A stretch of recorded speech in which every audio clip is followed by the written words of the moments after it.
Hi, Gaye DeRusso with the Majestic Rider. Today I'm going to tell you a little bit of a story, not about a gaited horse, but this is about a horse, very well-trained horse.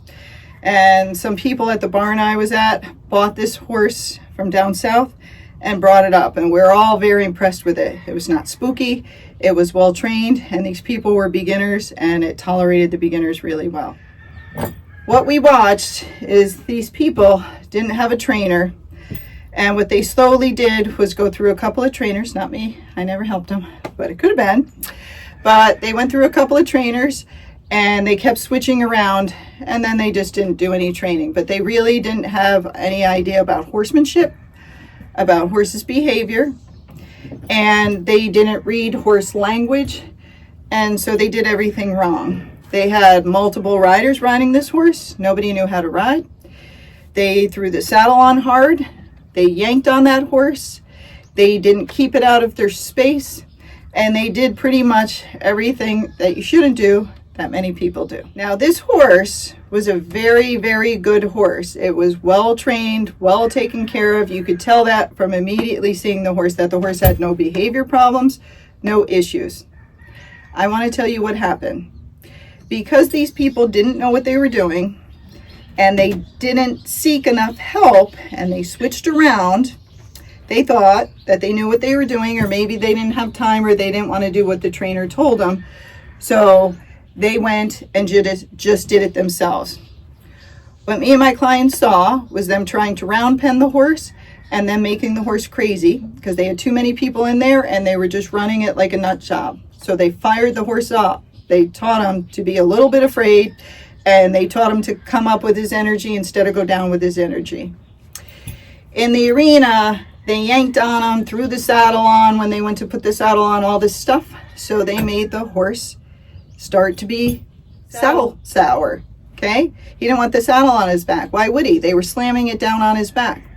Because they were yanking on him, he started yanking back in defense, trying to tell him not to do this. And instead of them doing anything about it and going, hey, maybe we're doing something wrong and we should get some help because we're not communicating well, they just yanked harder.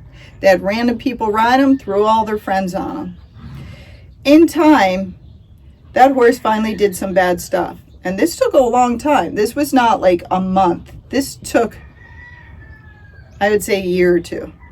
Yeah, it might have been a couple of years because that was a darn good horse and he was an older horse. So it took a lot to come off. That horse kept giving him chance after chance after chance to smarten up and do the right thing for him because he was doing everything right for them. As this horse tried to do the right thing over and over again, and they never told him he was right, never gave him a reward. Sure, they fed him and stuff. He got feed, he got water, he got board, but he got nothing else, okay? He finally had enough. And you know what the horse started doing next? He started bolting with them. They would get on, yank on his mouth, he would take off. Because they instilled fear, they instilled pain, and that was his reaction to it. It's kind of when a person gets beaten by somebody and then they go back and they do something bad to them or they burn their house down.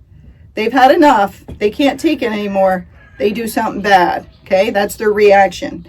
So that's what happened to this horse, is that bolting was effect of their riding, their care, their poor horsemanship. So if you've never taken lessons, had somebody really good guide you, and you really don't know what you're doing, sometimes the answer to the bad behavior is not the training for the horse. That's part of it. But the big answer is training for you. Because if you don't understand what you're doing, even if they fix that horse, in time you will take it all off again and that horse is going to go back to bolting. And you're going to say that trainer's not good, he failed. It's not the trainer. The trainer probably did the right stuff and did fix the horse.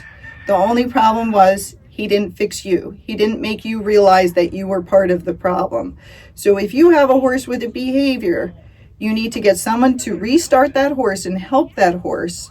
But you also need someone to help you, show you about horses, teach you from the ground up, so you won't need to have bad issues with the horse again. And if something does come up, you'll actually know how to fix it yourself and won't need to constantly send the horse to the trainer.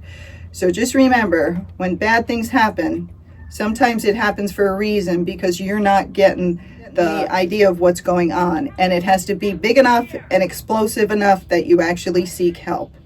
And that's what the horse does. Starts out little, gives you signals that things are going wrong. You don't respond, makes the signals bigger. You still don't pay attention and understand what's going on because you don't understand horses, and then the horse explodes. Took a long time for that horse to explode. Help him. Be a better horseman.